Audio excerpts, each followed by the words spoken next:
Good morning, fellow Trojan Warriors. Hope that you are having an excellent day. So, each Thursday, we're actually going to add a new segment. We're going to specifically focus on restoring black wealth. And for that series, we are going to explore throughout different history, different black successful millionaires, billionaires. We're going to see how they were able to build their wealth, what they did with their wealth, and if there's any patterns that we can emulate, things that we can learn that maybe can help someone today as they're starting that journey for themselves. And so when I was thinking of all the success that I was reading about, who would make the most sense to start this series? And I came to the conclusion that would be Madam C.J. Walker. And the reason I chose her is she is actually known, or at least generally agreed upon, to be the first African American millionaire in American history.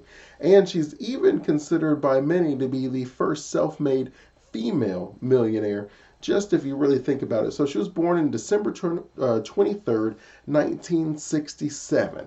And if you were thinking that was around the time of slavery, you are not far off. So she is actually the first born free child. So her parents had five kids, and unfortunately, they had both passed within a few years of her birth.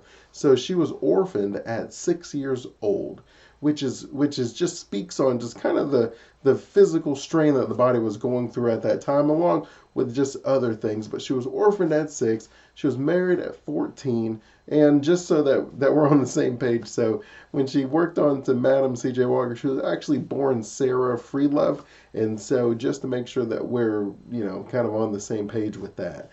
So orphaned at 6, married at 14, and then her husband died by the time that she was 20. So there she was with a 2-year-old daughter, and she was still hanging out in the South. So she was at the time, working as a cotton picker, and I believe I read that she was making about $1.50 a day, somewhere around there. And so she was now all alone again. And so it must be very difficult, you would imagine, for someone who's lost her parents, lost her husband, that she's just really trying to figure out her own place in life. So she ends up moving up north, goes to St. Louis, where she has her brothers, where they're living at. And she works in a laundromat. And so she's starting to work there. She's trying to figure some stuff out. And her hair starts falling out. As crazy as that sounds, her hair is starting to fall. And then I guess whether it's stress or just the products, because at the time they weren't really catering to the African American community. So she was found herself trying to figure out how do I keep my hair from falling out. And so she starts messing with different products where she's trying to create her own stuff. And then, she kind of comes up with what's called the Walker method. And so she was able to figure out a way that worked for her to keep her hair from falling out. And when she kind of was like, wow, there's nothing out there, right? Like you kind of hear those on the little Shark Tank episodes where people are like, hey, if I have this problem, then maybe other people are having this problem. And she kind of had that aha moment. And so at this time, she had just gotten remarried. So she's on her second husband, who is an advertiser, who works for a local newspaper. And so he's able to start putting some of these ads together to help her kind of get her name out there. Now, the cool thing about Madam C.J. Walker is that actually was her husband's idea. He thought it would be kind of like a cool catchphrase that people would be able to resonate with very easily and quickly. Now, from there, Sarah, or Madam C.J. Walker, what she ended up being able to do is she started traveling around the United States, going to the black communities and telling them about this product that she has. So she's giving demonstrations, she's giving like seminars, she's speaking to anyone and everyone, and people are buying her product. They're like, oh, wow, that really is working. That looks amazing. The hair, the quality, the feeling, the texture, this is all really good. So she's starting to make some money. And it just grows from there. So if you were thinking, what I would have you in your mind think of is, right, if you were saying, okay, like Mary Kay, right, where she has a bunch of independent consultants, that's exactly what she had. She called them Walker agents. So she ends up building this headquarters, and not only is she manufacturing her own products, she also has a sales training aspect where she is hiring women. And these women are going door to door and they're selling her products. They're giving the demonstrations and then people are buying them. And it's amazing because, again, this is the first born free sibling, And her parents were dead. Her first husband had passed, and she was orphaned at 6. She was married at 14, so she had a kid by 18. So she's not only dealing with just the difficulties of racism and prejudice and discrimination, she's also just dealing with what many would consider to be very difficult circumstances, even today's standards. Yet she's thriving because she's going out there, she's talking to people, she's helping to solve problems. You're always going to find that the amount of wealth that you accumulate in the world is directly related to the amount of problems that you're solving in other people's lives. So, Madam C.J. Walker, she has solved a huge problem for the black market because they were not being catered to. People were not creating products for them. So, the problems that Sarah was dealing with, that was a common issue in that time. And so now people are like, wow, this is for me. And the cool thing that I really think is one of the amazing things that Sarah did is she started giving back. So she's actually taking her money where she's donating it to the Black YMCA, she's donating it to the NAACP, she's giving money that's going to the Tuskegee Institute where she's paying for women's scholarships. Like, she is giving a lot back. Even within the sales staff, she's giving out bonuses to the women. She's giving out just different incentives. Like, she was always giving. She was a very giving person. Now, she did enjoy the finer things in life. They talk about her Manhattan townhouse that she had, and she had different homes and country clubs and different things. So she enjoyed her life as well, but it was really big for her to give back. She really created her company. It was focused on solving some of the issues within just the overall African American community where they're trying to figure out where they kind of fit in this. And she really wanted to let them know that, hey, I care about you. I'm trying to solve a problem for you. I'm trying to make your lives better. And I'm also reinvesting in the community. Like, I'm helping with the scholarships, I'm helping with the training, I'm helping people with jobs and wages. Right at the peak, her company had about 3,000 employees during this time. And she's really doing something that most people just have no idea how she's able to do it. One, as a woman, and then two, as a black woman. Yet she just didn't allow that to stop her. She's traveling around the country. She's opening up plants. She's training people, and she's able to build this camaraderie within the community. Again, the amount of wealth that you have is directly related to the ability that you have to solve other people's problems. The better that you make more people's lives, the more that you're going to have, which is why you're going to find the common theme around the most successful people.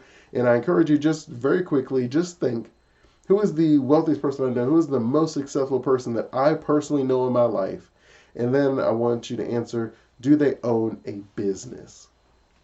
And you're going to find that more times than not that they do, because again, if your wealth is tied to the amount of problems that you're solving in other people's lives, the best way to solve problems for a lot of people so that you're able to generate a large amount of income so that you're able to accomplish some of the goals that you have set for yourself is directly going to be related to the way that you reach out to them, the way that you influence, the way that you're able to find these people. And you find commonly that is going to be surrounding a business, that a business allows you. Not to say all the time, because there are going to be circumstances where you're able to help within a company, right? I used to joke, right? If you were sales, for example, we used to joke and say that our job is to find a large bag of money, take it back, and then they give us a smaller bag out of the large bag that we found. And so I often joke with that, but you'll find that the amount of money that you have, as far as that you're able to generate, one, is tied, as I mentioned, to the amount of problems that you're solving in the world, but two, it's also tied to the amount of risk that you're taking. And so, for example, if you are taking all the risk, then you have more of the reward. If you're taking like none of the risk or less of the risk, then you have less of the reward. The person who takes the risk gets most of it. Right, so if you are working in financial services and you have your own business, as I do, then that means that there's the ability to make $0, there's the ability to make a lot of money. If you have that gap, if you're taking that risk, then that means you have the ability to make more. Now, granted, someone who may work at a bank as a personal banker, they are most likely going to be on a salary, but that's because the bank is taking a lot of the risk.